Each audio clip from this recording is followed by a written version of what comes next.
Yo, peace. What's good, family? You tapped into Thought Dream Hustle podcast, where we don't chase clout, we chase legacy. I'm your host, DJ Universe, and today we diving into something deep, the genius of Russell Simmons versus the current day power moves of down by law management. Now, this ain't no history lesson. It's a blueprint breakdown for every independent artist, creative, and entrepreneur looking to build something that lasts longer than the charts. So, let's get right into it.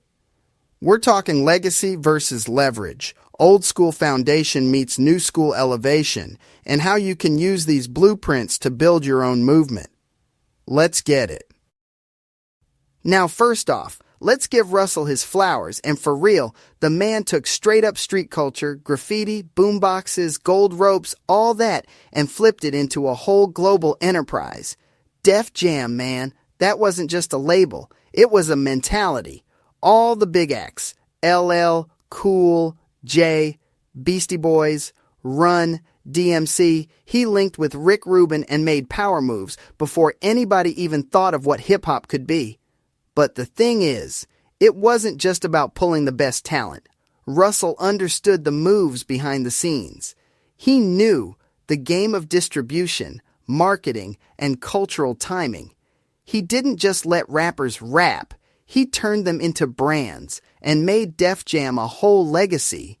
And honestly, that business mindset, he was the first one packing up hip-hop as a real business, bringing our culture to big meetings, making sure we ain't just sitting in the booth, but at the business table too. Like, before there was even a Rockefeller, and before Cash Money, Russell was there, holding it down. So hip-hop got its respect as a serious business. So, let's break down that Def Jam formula, kind of like a playbook for everyone on their grind. First, you find that raw talent with real authenticity. Second, pair them up with edgy beats and authentic stories. Third, push them with unconventional hustles. Think mixtapes, clubs, street teams, wherever the fans were at. Then, when you see the buzz, you scale up, but you don't lose yourself in the process. Russell wasn't out here signing artists to those wild slave deals. He was negotiating with the majors on Def Jam's terms. That's why so many of those artists kept their identity and had creative control. That blueprint? Man, it's still solid, but in 2026, you gotta remix it and use the tools we got now. But the foundation, it started there. Now fast forward to Down by Law Management LLC, and here's where it goes crazy. Where Russell fought so we could get our seat at the table, DBLM just said, we'll build our own table. DBLM is on that 2026 vibe, all about artist empowerment, ownership of your masters, digital first everything, skip the middlemen, no more waiting for some exec to approve your vision. They're doing direct artist to fan. A real community, a real brand, and real ownership. It's the same hustle, but they updated the playbook for today's creator economy. You got your phone, you got your laptop. Now you don't need anybody's permission to build your empire. Here's the real difference I want y'all to think about. Russell was a master at working within the system, navigating, negotiating, opening doors, not just for himself, but for everybody coming behind him. His strategy was, all right, let's make the system work for us. That's legacy building.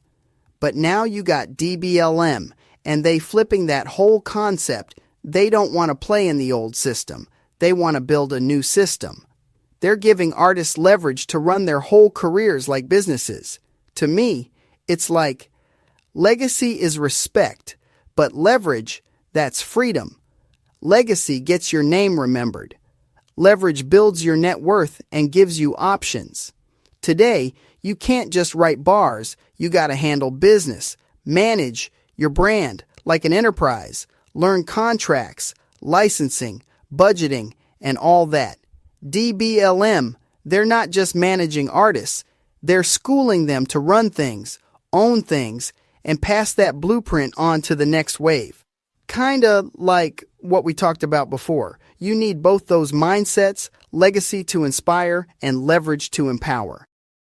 So, what does that mean for people like us, right?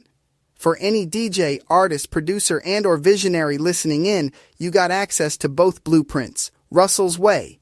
Make partnerships, present yourself right, get mainstream reach. DBLM's way. Ownership first, education always, build your own structure. Honestly, that's what I did, moving from Ohio to Florida, launching projects the indie way, but never giving up my ownership. It's a balancing act. Use the best of both.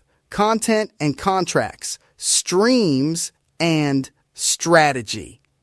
Like, your brand ain't just your Instagram. Your leverage is how you own and scale your movement. And here's what every up-and-coming artist has got to know about. All of the new tools. But you need the right mindset first. You can't skip learning about LLCs, licensing, merch margins, and budgeting for tours. That's grown man or grown woman conversation. You want to win? You got to build a community, from fans to mentors. And this is where DBLM stands out. They're all about guidance and helping artists become self-sustaining businesses. Real quick example. We had a DBLM artist who ran their own digital tour, doubled their income cause they owned everything, their rights, the ticketing, and the merch. The whole play. That's power. That's independence. So, as we wrap it up, let me say this. Russell Simmons and DBLM both laid their own blueprints. Study both if you want to build something that matters. It's not about old school or new school. It's about vision, values, and relentless hustle. Every move you make, that's your legacy forming in real time. Make sure you're owning your decisions, from every stream to every sale and every connection. That's the ultimate hustle. Subscribe, repost, and share this episode with someone who's about that empire building life. You're locked in with Thought Dream Hustle Podcast. It's your man DJ Universe. And remember, dream big, hustle hard, and own everything. Teamwork makes the dream work, and hustle is the muscle that moves mountains. So on that note, until the next episode, gratitude, blessings, and one love. Peace.